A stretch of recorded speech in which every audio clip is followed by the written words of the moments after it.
Now, function being the basis, how we can categorize. जो काम करते हैं उस काम के आधार पे कैसे उसको बांटा जा सकता है, क्लॉजेस को, टाइप को. एक तो हमने बांटा था उसके नेचर के आधार पे कि जो इंडिपेंडेंट कर सकते हैं, जो वो इंडिपेंडेंट कहलाएंगे, जो स्वतंत्र मीनिंग देते हैं, जो निर्भर रहते हैं वो डिपेंडेंट कहलाएंगे या सबऑर्डिनेट कहलाएंगे. तो यहाँ पर अब हम फंक्शन के आधार पे थोड़ा जानें कि इनके क्या हैं, आगे फिर और इसको फिर दोहराएंगे. बट एक शुरुआत में आपको थोड़ा जानना ज़रूरी है कि फंक्शन के आधार पर, based on the function they perform in the sentence, the clauses can be categorized into the following three forms. Functional categorization. Number one, noun clause. Noun, संज्ञा. जैसे नाम से स्पष्ट है, you can get some hint out of it, and that makes your job easier. It's a group of words which contain a subject. It's a clause. But does the work of a noun. Remember that it does the work of a noun. एक noun का काम करता है जो bunch है. For example, I like what I see. ये I like what I see, जिसमें what I see की जगह यदि मैं लिख दूँ I like cake. So cake is a noun. So what I see is a noun. In that context, so this can be called a noun clause. It's like saying, I like what I eat what I like. I like what I see. It's like saying, I like cake. I like cake. This जो portion है, this clause is functional. It's functioning as a noun. Could you get me? So, group of word that does the work of a noun. ये आपको याद रखना. That is called noun clause. The second clause, second type is adjective. Adjective क्या होता है? हिंदी में adjective का मतलब होता है विशेषण. और विशेषण का क्या काम होता है? विशेषण का काम है विशेषता बताना. किसी नाउन प्रोनाउन की विशेषता बताना. विशेषता किसकी बताएगा? नाउन प्रोनाउन की तो विशेषता बताएंगे. राम जो ऊंचा है, मोहन जो तेज चलता है, गोरा लड़का, तो ये तो विशेषण है ना. गोरा, ऊंचा है, तेज चलता है, ये विशेषण. ऐसे इंग्लिश में इसे एडजेक्टिव कहते हैं. और एडजेक्टिव क्लॉज अब क्या है? Those group of word they qualify for the noun which like all clauses will include a subject and A predicate. इसमें सभी क्लॉज जैसा सब्जेक्ट भी होगा, प्रेडिकेट भी होगा. लेकिन एडजेक्टिव ये नाउन को क्वालिफाई करेगा. नाउन को क्वालिफाई करने का क्या होता है? नाउन के बारे में बताएगा. In other word, usually comes after the noun it qualifies. जैसा मैंने क्या बताया, Ram who is tall. Ram noun है, हु इज टॉल एडजेक्टिव है. एडजेक्टिव विशेषता बता रहा है. तो ये किसके बाद आ रहा है? सब्जेक्ट के बाद आ रहा है. सब्जेक्ट के बाद हु इज टॉल बोला गया. So it qualifies. ये सेंटेंस को समझने की कोशिश करें. It qualifies the noun and it is made up of several words, A clause. Normally ये जो एडजेक्टिव क्लॉज होता है, इसमें यदि आप सवाल पूछें, एडजेक्टिव क्वेश्चन कि व्हाट काइंड, किस तरीके का है, ऊंचा है, कितने हैं, बहुत सारे हैं, या कौन सा, ये वाला, मुझे ये साइकिल पसंद आई, तो इसमें एडजेक्टिव कौन सा है? ये. I like this cycle. So this becomes, it qualifies that. So what I mean is, adjective clause is a clause having a verb and a subject, but it qualifies the noun. Noun की विशेषता बता रहा होता है। और इसको समझने के लिए सवाल पूछ लो अपने से वहीं पर, किस तरीके का, किस क्वालिटी का, कितना या कौन सा, ऐसे जो सवाल पूछोगे तो जो उत्तर आएगा वो बता देगा ये एडजेक्टिव क्लॉज है। For example, the umbrella which has broken handle is mine. The umbrella which has a broken handle is mine. Umbrella मतलब छाता, माइन मने माइन, MINE, माइन मेरा, माई से बना है, माई से बना है mine. The umbrella which is broken is mine, या the umbrella which has a broken handle is mine. अब ये एडजेक्टिव क्लॉज है। कैसे? अम्ब्रेला, कौन सा umbrella? Which has a broken handle. The umbrella is mine, complete sentence है, लेकिन आगे जुड़ा हुआ है which has a broken handle. ये स्वयं में कुछ अर्थ नहीं बता रहा है, तो ये डिपेंडेंट क्लॉज है। किस पर? अम्ब्रेला पर। विच हैज़ ए ब्रोकन हैंडल विशेषता बता रहा है। कौन सा अम्ब्रेला? जिसका हैंडल टूटा हुआ है, जिसमें टूटा हुआ हैंडल है, वो अम्ब्रेला की मैं बात कर रहा हूँ कि वो मेरा है, दूसरा वाला नहीं। So ये हो गया, for example, the umbrella which has a broken handle is mine. This highlighted portion is a clause that is functioning as an adjective which has a broken handle. This is the highlighted portion. So this is adjective clause. Now let's come to the third one, and this is the last one for you. Among the types of clauses that we are going to study, we are going to learn, and then we will have a series of exercises or little more understanding. First is noun clause. It's a clause but indicates noun. Second is adjective clause, again a clause, qualifies the noun. And third is adverb clause.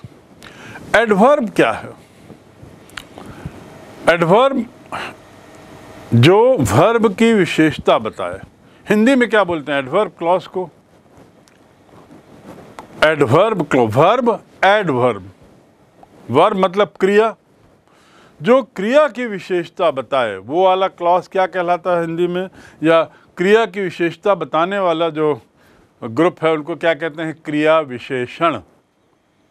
Right, क्रिया विशेषण, जो क्रिया की विशेषता बताए।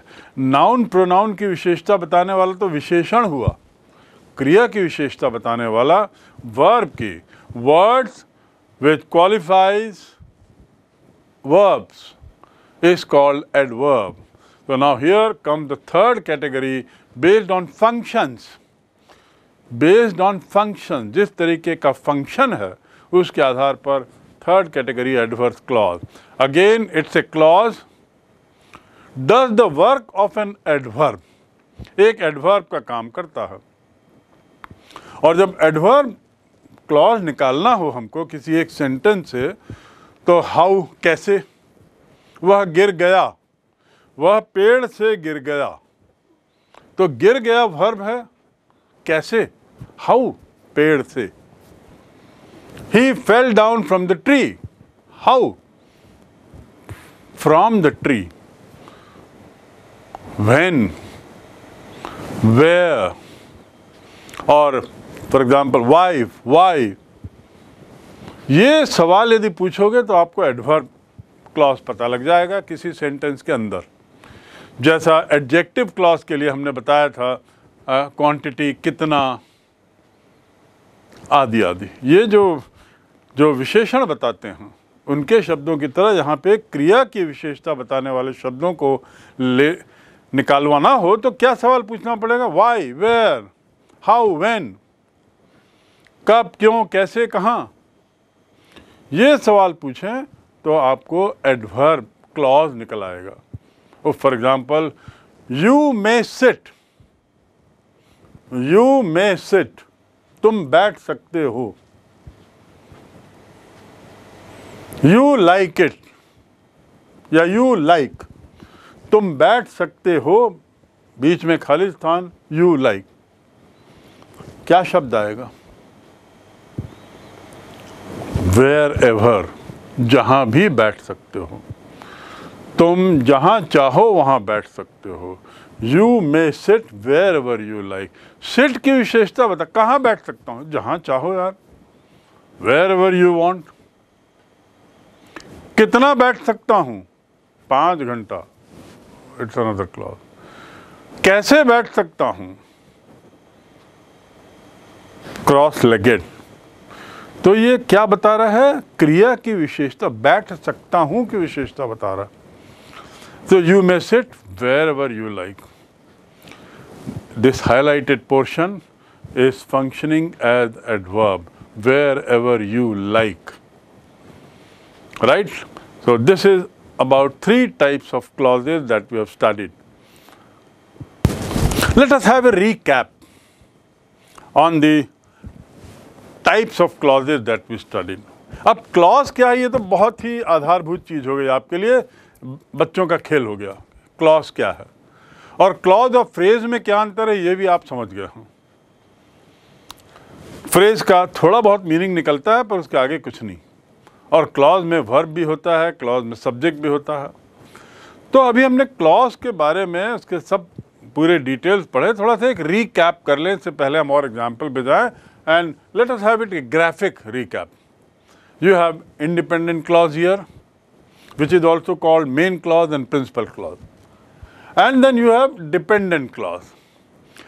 Dependent clauses are of 3 types: noun clause, adjective clause and adverb clause.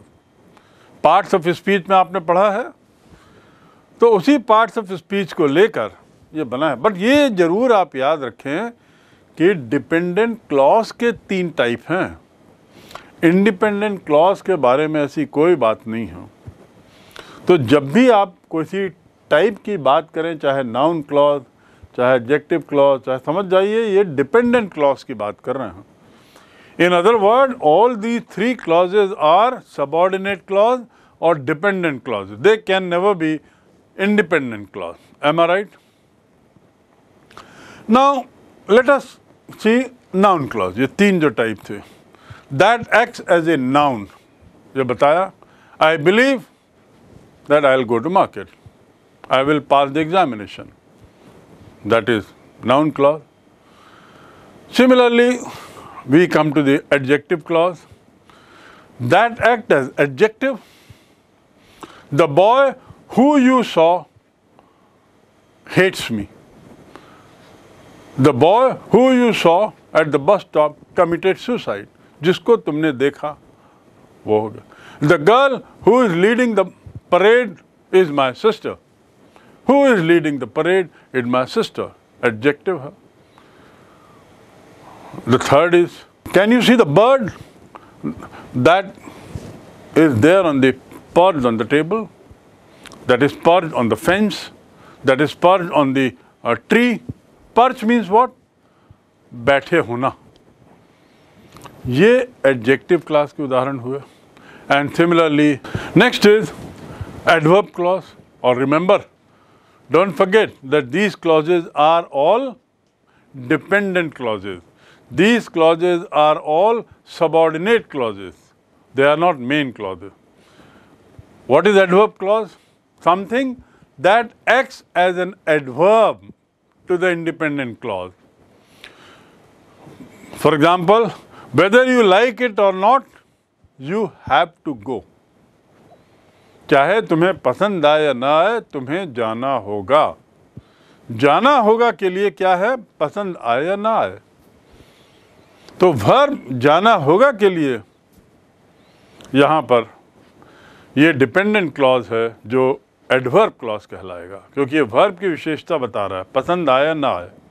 Similarly, he enjoyed the party more than you did. He enjoyed the party more than you did. इसका क्या अर्थ हुआ? उसने तुम्हारी तुलना में पार्टी का ज़्यादा आनंद लिया, या तुम्हारी तुलना में उसे पार्टी में ज़्यादा आनंद आया। ज़्यादा आनंद आना, पार्टी में आनंद आना, आनंद आना, that is where it make the, क्योंकि वर्ब की विशेषता बता रहा है, तुमसे ज़्यादा आनंद आया। क्या आया? आनंद आया, मज़ा आया, फन हुआ। तो इट इज़ शोइंग द विशेषता ऑफ वर्ब, वर्ब की विशेषता बता रहा है। इसमें थोड़ा एक्सरसाइज, चलिए अब हम आगे बढ़ते हैं। Choose the gift for whom soever you want। देखिए, चूज द गिफ्ट, गिफ्ट क्या है? नाउन है। किसी को ले जाना हो उसके लिए गिफ्ट ले लें। यदि नाउन है तो क्या होगा? नाउन क्लॉज की कैटेगरी में आएगा। whomsoever you want for, whomsoever जिसके लिए भी चाहिए, क्या? गिफ्ट। गिफ्ट क्या है? नाउन है। तो ये क्या हो गया? Noun clause. और क्लॉज क्यों हुआ? चूज द गिफ्ट स्वयं में पूरा नहीं हो रहा है ना, या whomsoever you want स्वयं में पूरा नहीं हो रहा। whomsoever you want ये क्या अपने में पर्याप्त हो रहा है? क्या नहीं हो रहा। It is dependent on choose the gift, it is dependent on the independent clause choose the gift.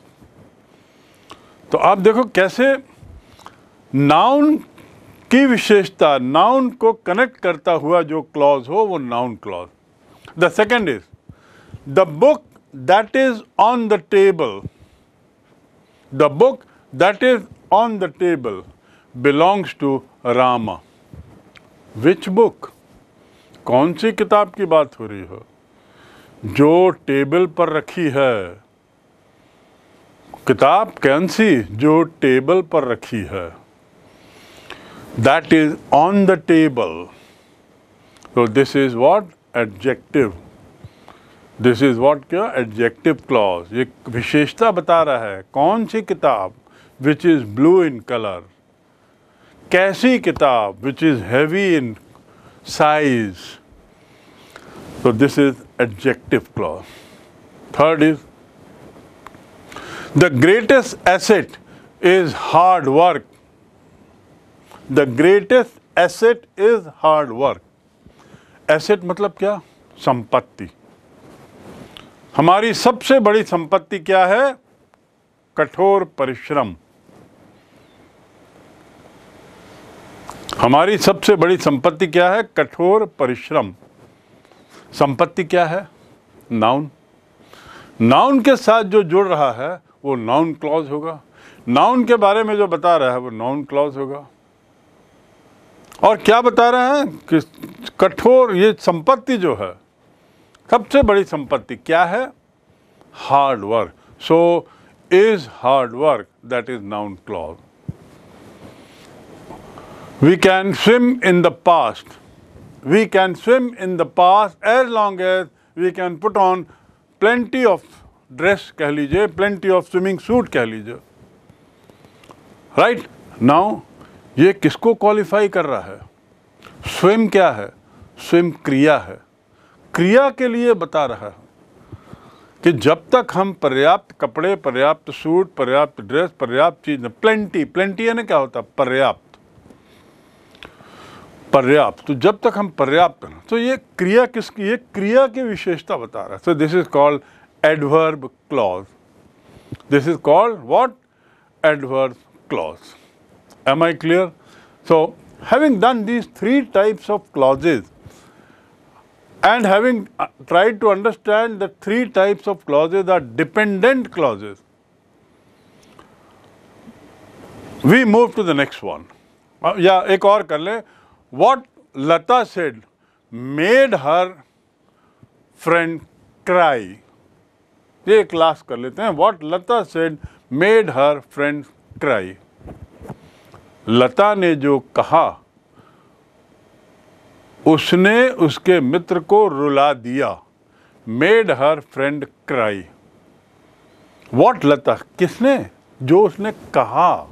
What Lata said, जो उसने कहा। सो व्हाट लता सेड स्वयं में पूरा अर्थ नहीं दे रहा है, लेकिन यदि इसको इंडिपेंडेंट क्लॉज जिससे जोड़ते हैं तो ये नाउन क्लॉज बनेगा। Made her friends cry. So this is noun clause. Okay, so 3 types of clauses and little more in-depth understanding of them. And now we have few further information on these clauses, and that is quite a lot dependent on understanding of types of sentences. How we relate sentence with clause, कैसे इसको एक दूसरे से जोड़ें। यदि हम बात करते हैं तो जो सिंपल सेंटेंस होता है, सिंपल सेंटेंस इंडिपेंडेंट क्लॉज, जितने भी सिंपल सेंटेंस, जो भी इंडिपेंडेंट क्लॉज हो तो वो सिंपल सेंटेंस रहेगा। अब कंपाउंड सेंटेंस किसको बोलते हैं? एक हमने कैटेगराइजेशन किया था फंक्शन के आधार पे, और एक कैटेगराइजेशन डिपेंडेंस और इंडिपेंडेंस के आधार पे। Here is another type of categorisation of sentences, और इसमें हमने आपको समझाया है कि इंडिपेंडेंट सेंटेंस को सिंपल सेंटेंस भी बोल सकते हैं, इंडिपेंडेंट क्लॉज को। कंपाउंड क्लॉज जो है या कंपाउंड सेंटेंस है, उसका पहला हिस्सा होता है इंडिपेंडेंट क्लॉज। क्या होता है? कंपाउंड क्लॉज का एक हिस्सा है इंडिपेंडेंट क्लॉज, उसके बाद दूसरा हिस्सा होता है कोऑर्डिनेट और कंजंक्शन। यानी यदि हम इसको समझने की कोशिश करें तो पहला होता है इंडिपेंडेंट क्लॉज, उसके नीचे होता है डिपेंडेंट क्लॉज, और इन दोनों को जोड़ता हुआ जो शब्द होता है जिसकी मैंने चर्चा की थी, उसको मैंने कहा था सबऑर्डिनेटर, आप उसको कोऑर्डिनेट भी बोल सकते हैं। वो कंजंक्शन भी होते हैं, कंजंक्शन का भी मैंने जिक्र किया था, जैसे and. So compound sentences have one independent and one another independent clause. दोनों इंडिपेंडेंट हों, दोनों स्वयं में अपना मीनिंग रखें, दोनों स्वयं में। और डिपेंडेंट क्लॉज जब आएगा तो वो तीसरी श्रेणी में चला जाता है, वो हो जाता है कॉम्प्लेक्स। फिर से मैं दोहराता हूं, एक स्वतंत्र इंडिपेंडेंट सेंटेंस यदि हो, सिंपल सेंटेंस, तो that will be come under, that will be called simple sentence, right. यदि दो इंडिपेंडेंट क्लॉजेस किसी एक कनेक्टर से जोड़ दिए जाएं, दो इंडिपेंडेंट क्लॉजेस किसी एक कनेक्टर से जोड़ दिए जाएं, या दूसरे शब्दों में किसी एक सेंटेंस में दो क्लॉज हों और दोनों के अपने मीनिंग हो, दोनों अपने तय पूर्ण हो, दोनों अपने तय पूरा मीनिंग दे रहे हों, वो कहलाएगा कंपाउंड। और तीसरा हो गया कॉम्प्लेक्स। कॉम्प्लेक्स में क्या होता है? एक इंडिपेंडेंट तो रहेगा ही, दूसरा जो क्लॉज होगा या दूसरे जो क्लॉजेज होंगे वो डिपेंडेंट रहेंगे। Am I clear? So here are 3 types of sentences depending on the kind of clauses they are in. Third को मैं फिर से बता दूं, क्योंकि complex sentence is that sentence where you have one independent clause and at least one dependent clause. Another word, and at least one noun clause or adjective clause or adverb clause. Clear? Now, let us come to simple clause, simple sentence. I can speak English. बड़ा सीधा है, ये simple sentence बोलो या simple clause बोलो। I can see, I can speak English. मैं अंग्रेजी बोल सकता हूँ। I am happy. ये simple क्यों है? मेरे ख्याल से अब इस स्टेज पे आप आ गए हो जब समझाने की ज़रूरत सिंपल इसलिए है क्योंकि ये स्वयं में एक पूरा मीनिंग दे रहे हैं। इसमें एक वर्ब भी है, इसमें एक सब्जेक्ट भी है और कंप्लीट सेंटेंस है, यानी एक पूरा मीनिंग दे रहे हैं, तब तो जाके कंप्लीट सेंटेंस होगा। दूसरा, आई एम हैप्पी, मैं खुश हूँ। I subject, am verb. Am verb है क्या? एम वर्ब होता है क्या? और यदि am is a verb, remember, और उसका मूल वर्ब क्या है? एम किससे बना हुआ है? बी से, बी ई बी से मूल। Is, am, are, were, was, ये सब किसके फॉर्म है? किस वर्ब के फॉर्म है? बी के फॉर्म है। और एम जो है उसकी खासियत ये है कि it is both a helping verb as well as a main verb, दोनों ही है। बी जो है वो हेल्पिंग वर्ब भी है और मेन भी है। आई एम हैप्पी, यहाँ तो मेन वर्ब है, यहाँ किसको हेल्प कर रहा है? It is not helping, it's a main verb here. Details about this you can see from other videos that already told you, already taught to you. She cries. She cries. Cries मतलब क्या हुआ? Cry माने तो मैं जानता हूं, आप जानते हैं रोना। To cry, CRY, cry माने रोना। अब ये cries मतलब क्या हो गया? जब कर्ता एक वचन हो, when subject is singular, तब verb में s या es जोड़ देते हैं। याद रखिए, जब subject is singular, तब s में, तब verb में, क्रिया में s या es जोड़ देते हैं। दूसरे शब्दों में, यदि क्रिया में एस या ई एस जुड़ा है तो कर्ता कौन है? एक वचन की बहुवचन? कर्ता एक वचन होगा, राइट? सो क्राई बिकम्स क्राइज। यदि शी की जगह दे होता तो दे के साथ क्राई ही रहता, उसमें एस ई एस नहीं जुड़ता। सो दे क्राई, ये स्वयं में कंप्लीट सेंटेंस है, तो it is a very simple clause.